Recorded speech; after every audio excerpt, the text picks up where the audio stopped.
can you define the provocative sale? Tell us a little bit more about that real quickly. Yeah, so for anybody who's doing an unsolicited proposal, so I'm going out, seeing an opportunity for somebody where we can have impact. They haven't asked for it, they're not putting it out to tender.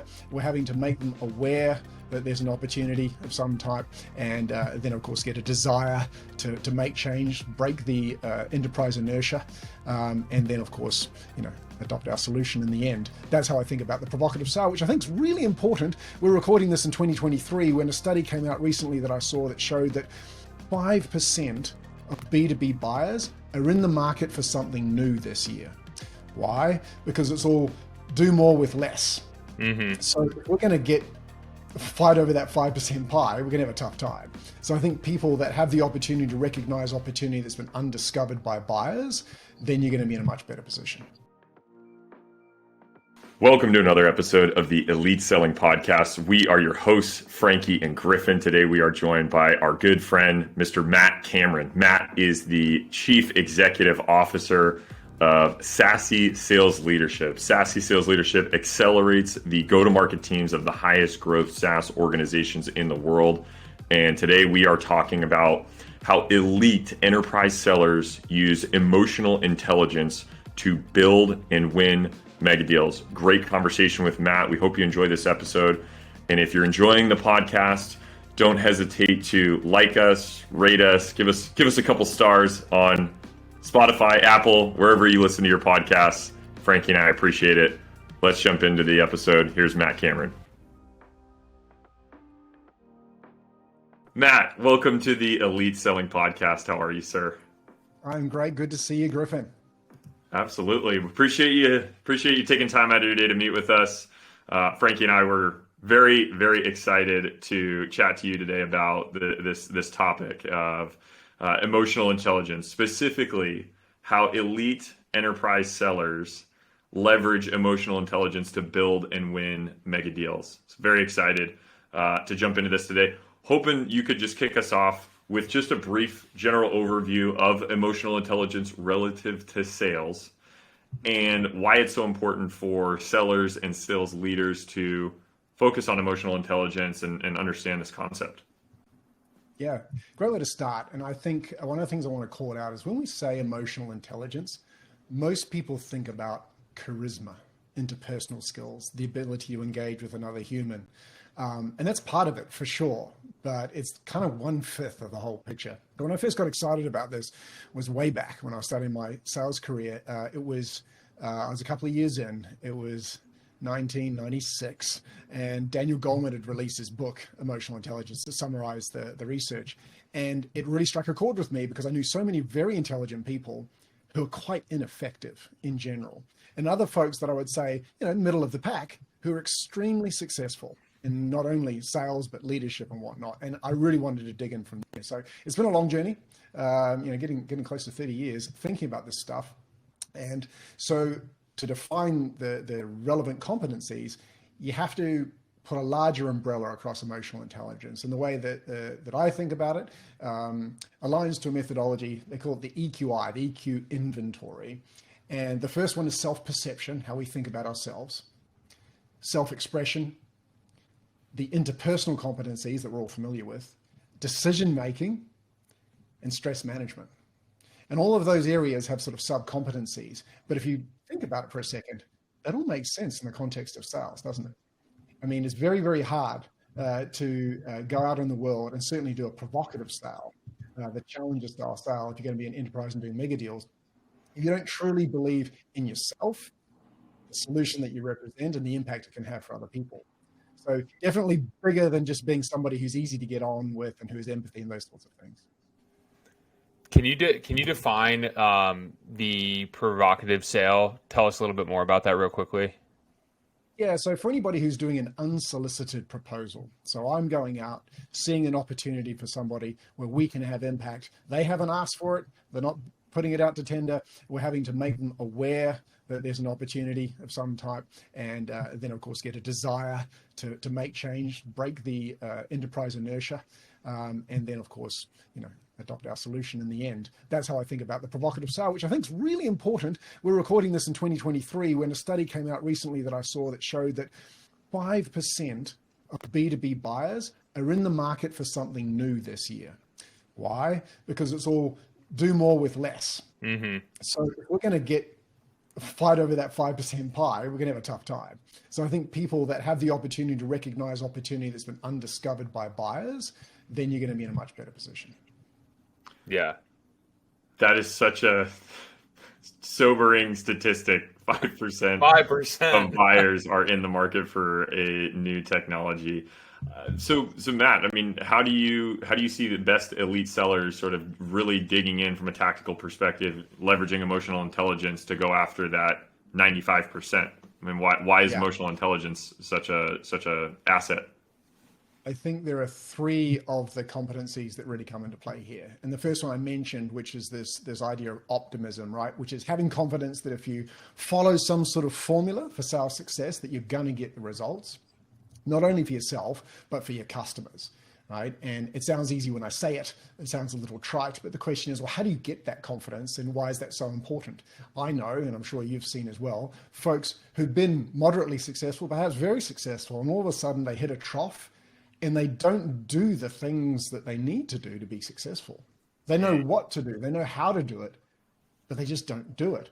And the way I think about that, I spend a lot of time in the sporting world. Oftentimes I see very, very capable athletes with all the skills they need, that their nerves just get the better of them. They get out on the field or wherever they're playing on the court and they just don't execute.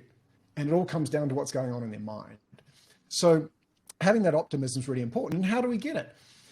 One of the ways we can get it and build our competency here is seeing our peers win and sharing those successes. So for the sales leadership that's listening to this call, how do you expose other people in the team to, hey, this formula does win. You know, here's Sarah, she's following it, she's executing, and it's getting the results we expect. The second is repetitions, practice and refinement, right? The more you do something, the more confident you're going to be in your ability to execute. And lastly, can feel a little bit woo-woo, airy-fairy, but it truly works. And that's positive affirmations, however that works for you. You know, I know people who start the day saying things out loud, writing things down, right? Things stuck on the wall. I don't care. But some way to change your mindset so that you go into every interaction or every day with the optimism you can be successful if you stick to the plan. What I see happen is people lose that. They start trying all sorts of random things that have got no proof of success. And unsurprisingly, right? They're not getting the results. Yeah, or they sit there. Yeah, go ahead, Matt. I was going to say, and there are 2 more: self-regard and empathy. And self-regard, is respecting for yourself, your company, the impact you can have, and it leads to giving yourself permission to doing things like asking for referrals and introductions. And I don't just mean to new prospects. If you think about mega deals, it's all about navigating the politics of an organization and having the confidence to connect with somebody, be they a champion or not, even just a neutral person, and asking them for who else you need to know, or asking for a specific title or role you need access to. So that's really important. So how might you get there? Well, proof points again. If you've got a ton of case studies for success, you can have the confidence to say, look, we can have this impact for you. I have the right to ask for these introductions and these referrals.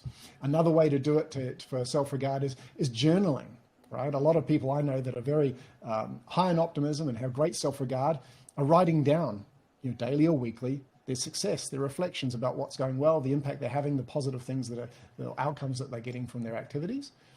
And then the last thing is pretty simple, tactical, and very few people do it. And that is asking your customers about the impact that you and your solution have had. And a really simple, cool, tactical way to do that is staying really close to customer success. And if you're a hunter that has no account management or expansion responsibilities, circling back 3, 6, 9 months with CS, say, hey, can I talk to this customer? I mean, I built the business case with them. How's it going? What's happening? And it just really does build that sense of self-regard that, hey, I'm doing positive things in the world, right? This commercial engagement was really good for everybody. Yeah. So, and the last one, go ahead, Matt. Keep going. No, please. Question. No, I was going to say this is great. I mean, the key pieces that you mentioned, right? Optimism, repetition, positive affirmation, self-regard, empathy. I think as you were talking, a lot of what these concepts sort of weave into preparation, right? So, for example, optimism, seeing our peers win, the repetition, positive, like before you even reach out to break into a new account in sales, it's like you're going to have that confidence, that self regard, that positive affirmation if you've done your research and you're prepared ahead of time, right? To me is so important in the process of sales and ties into sort of emotional intelligence. Would love your opinion there. Yes, and I think it ties in beautifully to the third element that's part of this for the provocative sale, and that is this concept of empathy for the buyer and the buying committee. And I don't just mean reading the persona description that enablement gave us, right? And I think people forget not to be abstract. You know, it's like, I'm going to send this email on Monday morning at 8 a.m. and it's perfectly targeted at this person because I know that these are the pain points that they have or whatever else. But hang on a second, the persona you're sending it to is a CRO. What are they doing Monday morning? Specifically, I know what they're doing. They're in weekly management meetings, they're running sales team meetings, they are, What specifically are they doing? And is now the time that they will receive and respond to an email with thoughtfulness? Absolutely not. And, you can take that to any depth you like. Think of any person that you're communicating with. Just pause for a second and say, as I'm sending this, what are they doing? What are they thinking about? What are they, all that stuff. And that'll not only influence the timing of your outreach, but the content, right? And the way you interact with them, the way you start a conversation with them. So it's those three things: optimism, self-regard, and empathy. And to your point, that all requires preparation, either preparation for a specific call or sort of an ongoing personal development you need to do so that you're in the state and you're ready to be successful and engaged. Yeah, that's brilliant. I think I have an example where I scheduled this meeting with a CRO of this large company, and I booked it like 2 months out. I was so pumped because I did great cold outreach. He said, yes, let's book this meeting. And it ended up being on the last week of their quarter, and I didn't even think about it. And he ended up canceling on me. And I'm like, okay, note to self: think about when you're booking the meetings. You can't just do it and hope for the best. So that's a great point. Tell us a little bit more about being in a sales slump. It's a really hard place to break out of. You gave us a lot of great tips there. Is there something like a routine or a step-by-step process like somebody can take after they listen to this podcast, wake up tomorrow, and they've said, okay, I've been in a 6-month slump. How do I get out of this? Like, is there a solution that you'd give them to move forward with tomorrow? Yeah, so I think today I would like to talk about the how we apply this to a specific sales process. But to answer your question, it really comes back to proof of prior success. It's very, very hard to imagine yourself being successful if you haven't been successful, right? And so in the very, very early in people's career, this is where you need a really strong coach who can say, have faith in me, right? Trust me, and I'm going to take you to the promised outcome, right? And they'll take them on that journey. But once you've been selling for a few years, and our focus is on mega deals, so the assumption here is that people have been selling for possibly a decade or more, you've got prior success. And this is why I think it's really important to journal. And again, I'm going to be very tactical for a second. I like digital journals because I can search them. So I have a business journal and I have a personal journal. And a great example that I would use for this situation is times when you're in a slump, use a hashtag that works for you. I won't suggest one because everyone will have their own, but hashtag for certain situations. So I'm like, oh, I'm in that situation again. Great context that many people experience recently is cold outreach is not working. It's just not working for whatever reason. And so if you have a hashtag that's like, pipeline or something along those lines that works for you, you can go back and look at what did you do? What worked? What didn't work? And eventually we've always got out of those valleys. Every one of us has got out of those valleys. And the key is journaling like, here's what I learned. Here's what I learned. Here's what I did. Here's how it felt.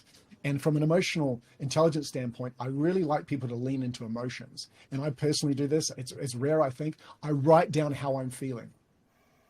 I'm wondering if I can do this. I'm wondering whether I can sell to this level of person. I feel ... put it out there. And then, of course, what's going to happen is you get through it. And the next time you'll go back and go, oh, yes, I'm feeling that uncertainty again. I'm that lack of confidence, that anxiety, that whatever. Okay, I've been here, I've done that. And you know what? I made it through. So I think that's if you had to pick one thing, that would be it. Document the experience. Yeah. Remind yourself. I'll give you a really tactical tip too, by the way. Excuse me for interrupting, is that I use a tool, probably not, I don't want to name a tool, but I use a tool that emails me at a timing that I choose. So I do it 3 times a week. Sometimes I ignore it, if I'm honest, but almost every week I'll respond to that email. And for me, that's a really easy way to journal, right? Because I'm being reminded, I can just do it straight out of email, and it's there to search later on. So find a tool that works for you. It's like an automated therapist. Exactly. I like it. So Matt, I need to start journaling more. That's absolutely apparent. But like you mentioned today, we want to talk more about emotional intelligence relative to sort of the sales process. And so when I think about the stage 1s to all the way to stage 5, 6, 7, whenever your close 1 is, can you talk to us a little bit more about how elite sellers weave emotional intelligence into each of those stages, and maybe start with stage 1, right? Or wherever you would like. Yes. So let's I'll break it down into those 4 basic areas. Let's start with value discovery, right? Whatever that looks like. And that could be an inbound, it could be an outbound, whatever it is. Number 1 emotional intelligence competency there is empathy. And something that I think we often forget in sales training is that people buy to solve their own personal issues, not those of the company. For you two gents, have you ever seen a deal go south where the ROI is insane? Like, you can see it's a 7-figure ROI for the company, and yet they don't go forward with it. Great example. What if you're selling a sales enablement platform to somebody, and you can say, look, you do this, and then we can show you how the productivity per head is going to go up X. If the individual you're selling to is responsible for the complexity of delivering that solution and building the content and migrating for the wrong thing, and one of their KPIs is not sales team attainment, what's their incentive to do it? Yeah. We forget that. There's a saying, follow the money. It applies here. It's like, follow the incentives. It may make a ton of sense for the company, but for that individual, and of course there are buying committees, you've got to try and figure out and ask directly, if you can, what matters to that individual. So something I coach our team, and I've always done in enterprise sales, is once you've established rapport with somebody, ask them how they're measured. Say, hey, I'm interested. Each year when you look back, how are you measured in terms of success? And 9 times out of 10, people are going to tell you exactly. I've got these specific KPIs. This is what I'm measured on. And if they're not measured on something you can impact, then you need a broader set of stakeholders to drive this through, obviously, right? Empathy. The second one is assertiveness, right? Asking for what you need. How many times have we trained a salesperson to make sure that at the end of every call we go, okay, Griffin, while your calendar's open, why don't we set up a call? But there are a lot of people that feel very uncomfortable doing that. So for sales leaders, what I say to them is figure out all the areas where assertiveness needs to be a competency. For example, pushing back on redlining in contracts, pushing back on discounts, asking for access, all these sorts of things. And then role play it, listen to recorded calls where it's gone very well to prove that it can be done. Anything that creates confidence in the rep that assertiveness is good in this context. Because people tell stories in their minds about the negative outcomes that could happen if they ask for this or push back on that. And there are 2 more really.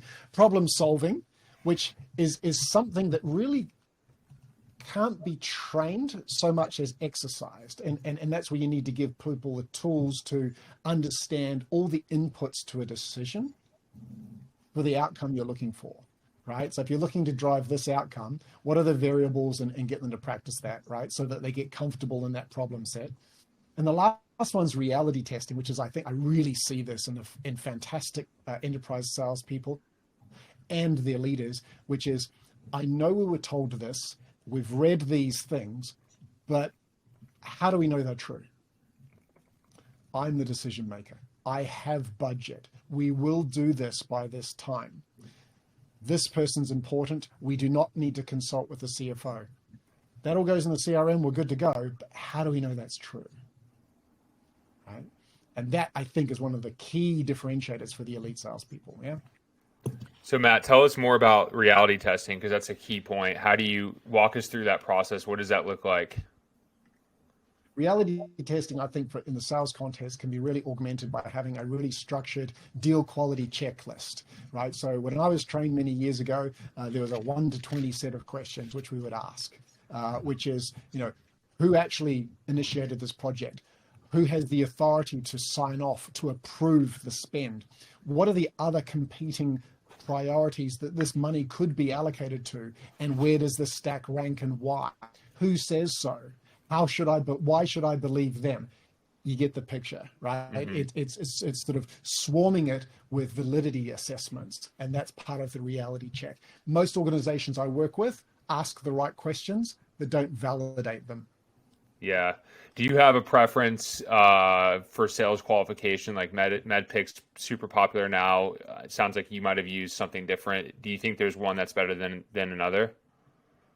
I've been trained in every methodology you can imagine. And if I haven't been trained in it, I've read it. And I'll tell you what my preference is, that you use one. Yeah, agreed. I don't care. I will tell you that there is no universal methodology that works in every context. And that's a big mistake a lot of new sales leaders make. I've used MedPIC in my last 5 organizations, and there I'm going to go do it, right? Well, I can tell you any number of contexts where there are no quantifiable metrics for making this decision. It's different. So that the M doesn't fit, right? Having said that, I do like it in a lot of contexts. So don't think that I don't love it. I do, but no, nobody should have a favorite methodology, because that makes no sense. You should go into every context and figure out, how do I do probably 3 things? Ensure that we have the right relationships, that we have a quantifiable problem to solve, and that we want to win this business because we can deliver the outcome, whatever that looks like. Right? That's how I think about it. Yeah, and then what that does, and tell me your thoughts here, is it gives you the ability to, as a sales leader, have consistent conversations with your team versus, okay, Matt thinks in terms of MedPIC while Frankie thinks in terms of BANT, but how am I supposed to coach my team when we're all speaking different languages? Do you agree with that? 100% agree with that. As I say, I don't care what it is, as long as we're all speaking the same language. So if you think, the next thing really is stakeholder engagement, right? Yeah. And the competencies we need here, again, empathy speaks for itself. Reality testing. Now, in this context, though, it's about politics as well as personal motivations. Right? When we talk mega deals, politics is critical, and understanding who influences who, the unspoken criteria that are not in any formal document anyway, whose voice is louder in reality, those sorts of things. And again, that's a subtle one that's hard to teach. Some of the methodologies allow you to ask questions that can expose what the power base actually looks like. Simple things like, if someone's been at the company for a while, and decisions like similar to this have been made in the past, who was involved? Who wanted a solution that wasn't chosen? That's very telling to me. Who did want the solution that was chosen? And sometimes that means you can understand who's got the louder voice in the room. And then the really important one, of course, is interpersonal relationships. Now, this is a little bit of a dark art, because early in your sales career, you'll be taught to do things like building rapport, asking open questions, showing genuine interest in somebody. Over time, though, I frankly feel like it's just a number of at-bats or repetition through complex sales cycles where you're having to engage at multiple levels in an organization, where you've got what some might term executive acumen, those sorts of things. How do you define it? A million different ways. A bit like the old thing, I can't tell you to define what it is, but I know it when I see it. Some people will get that reference, and that's a challenge, right? And I think that differentiates. And perhaps we'll talk later about the profile of an elite salesperson, and that's one of those things. They just have that little bit of magic fairy dust from an interpersonal standpoint that they can sprinkle over these engagements. Can that be taught, or is that something that's just innate? I think it's a like professional. I think you can get everybody to a strong amateur level, right? Yeah. If you give them the basic skills. And then for some people, they've just got like these Formula One race drivers. I'll never be one. You can tell me everything you like, but I don't have the reaction time. I don't have the nerve control to execute the way they can. And so I believe there is a class of enterprise salesperson that outpaces people because they have that natural talent. To your point of one of the first things you mentioned was self-perception. I think knowing your strengths and knowing your weaknesses and doubling down on the strengths that allow you to be more effective in sales is a superpower.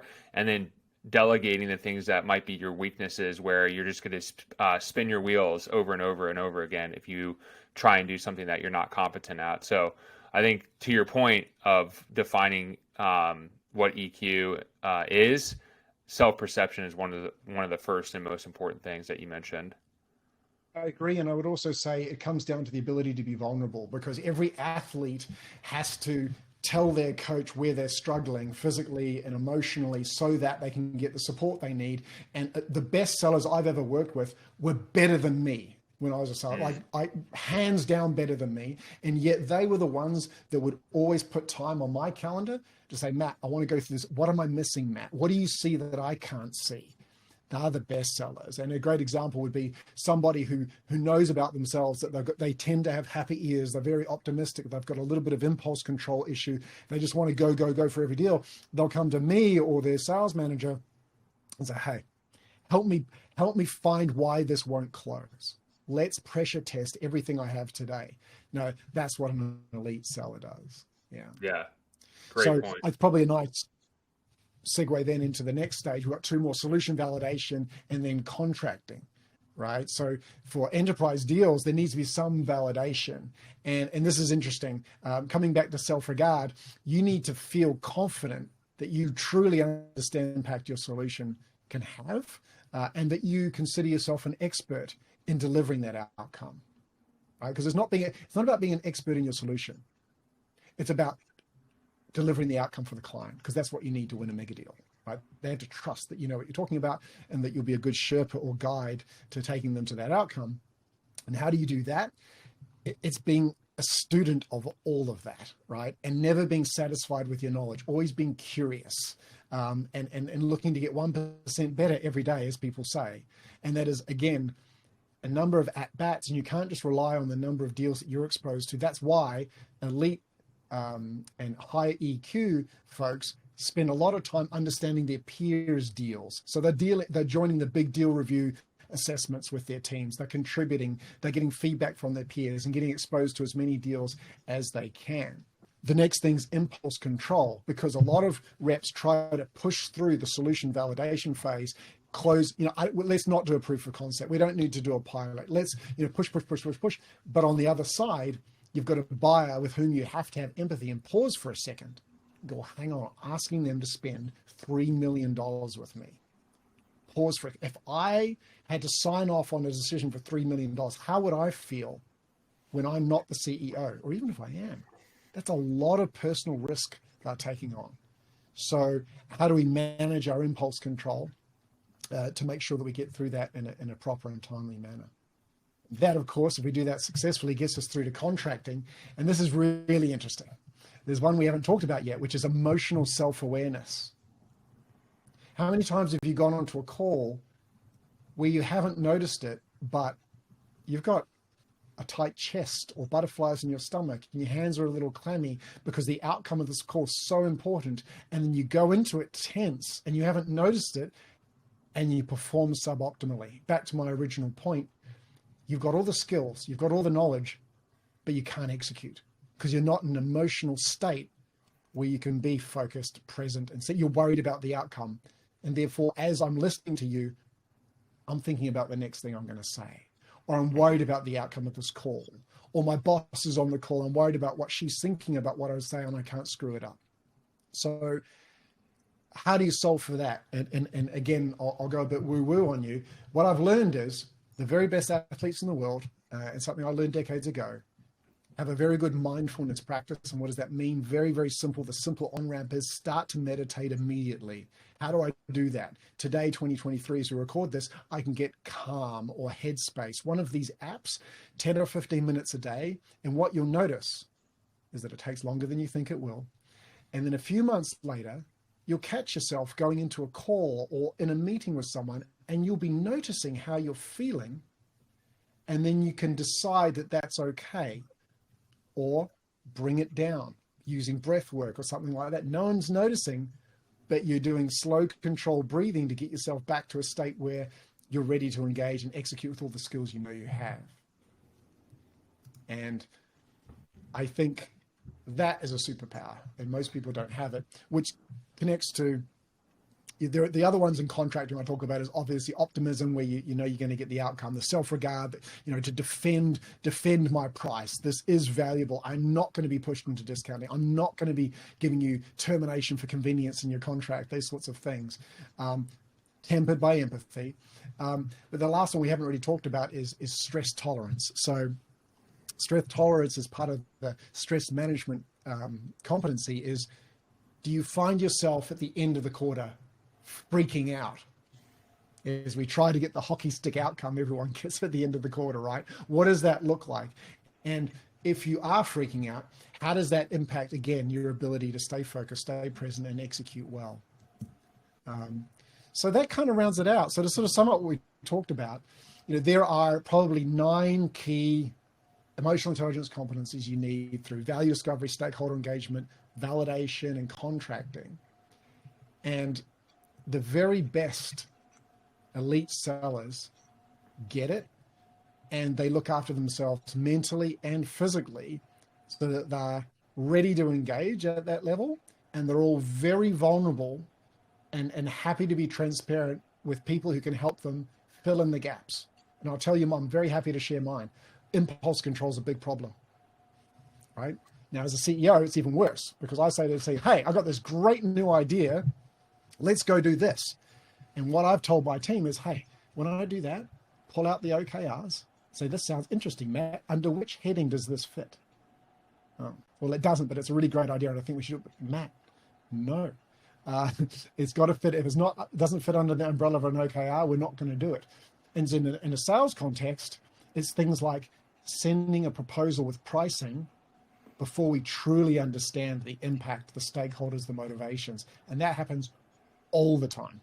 So at Sassy, we do the thing we do a questionnaire-based sales team assessment, and it tells you while things are falling out of the funnel, blah blah blah. So possibly the most common result, as we find, particularly with people earlier in their career, is sending proposals too early, and we wonder why we're losing deals in stage 4. It's because we weren't really in stage 4, right? In fact, we do an assessment, and oftentimes we find they're not even fully qualified, and we're sending them pricing and proposal. So that's how I think about it. Yeah. One point that you made that I think is so key is, I can't remember what sales leader mentioned it, but rather than going into a big important call thinking what's going to go wrong, you think about what could go right, what amazing things will happen coming out of this call. So really great points there. Anything else, Matt, that we should know that we haven't talked about EQ, IQ today before we keep moving forward? Yeah, I think sort of a final point here. I know before this call we were talking about, well, how might you define what a truly elite salesperson looks like? So if it's okay with you, I can give you perspective on that. I've tried to create 3 buckets of people based on my experience over the years. And the first, I call them the engineer. And these people are extremely successful in transactional businesses because what they do is they follow process to the T. They're fully intentional about what they're doing. They know all their conversion metrics. They look back at their results, and they design a sales process in a way of being that gives them success. But they don't have that magical fairy dust perhaps not that executive acumen, those interpersonal skills, all those other things we talked about, maybe not even impulse control, but they follow the process brilliantly. The second one I find frustrating as an enterprise sales leader is the designer. And they walk in the room and fill it with sunshine and everyone wants to spend time with them, the party, and they're just full of that charisma. And that's great. But the problem with them is they have no process. They're hit or miss. If someone really likes them and wants them to win, then they'll give them access to other stakeholders. They'll make sure the deal happens, but it's very unpredictable. However, you need those skills in enterprise. The perfect salesperson in my mind is the architect, which is the wonderful combination of those two things. And they are quite the rare person. They have all the interpersonal skills we talked about, the executive acumen, the impulse control, the self-regard, the optimism, all these things. And they're process-oriented, right? They're structured. And they are consciously competent, right? They know what works and why. And if they lose, they know the reverse. So that's how I think about it. I'm looking for architects, not designers or engineers in enterprise sales. And I want to re-emphasize a point. In transactional sales, you don't need an architect. An engineer is great. They'll do the job perfectly and they'll make good money, great career, nothing wrong with it at all. The designer, I don't really have a place for them in sales because they're too unpredictable. So, Matt, you mentioned a bunch of great stuff. Let's talk about resources. What resources do you suggest viewers and listeners to go check out once we're done with this podcast? Sure. The first one, demonstrating perhaps an excess of self-regard. I publish a weekly newsletter on LinkedIn, so come follow me, do that, and I talk about this stuff a lot. The second thing is, though, you can go to Amazon and find a book called EQ 2.0. I think it gives you a wonderful introduction to the workplace-centric emotional intelligence. So it gets well beyond just the interpersonal skills and charisma and those sorts of things that we typically talk about, and you can take some lessons from that and apply it to your day-to-day. Amazing. So Matt, you mentioned it a second ago, but just to double down on it, how do you define an elite seller? An elite seller is somebody that has the combination of emotional intelligence competencies that can be visibly observed through their adherence to a structured process that they measure intentionally to refine and improve over time, which is the engineering bent. They have the creative flair, charisma, and likability of the designer, all tied into one person that I call the sales architect. Be an architect. I love it. Thank you, Matt. Thanks for joining us today. I learned a ton. A lot of great things to work on to overcome the challenges that we are going through today, but also how to just get better and be a better salesperson for your team, for your customer, for yourself. So thank you very much for joining us. It's an absolute pleasure.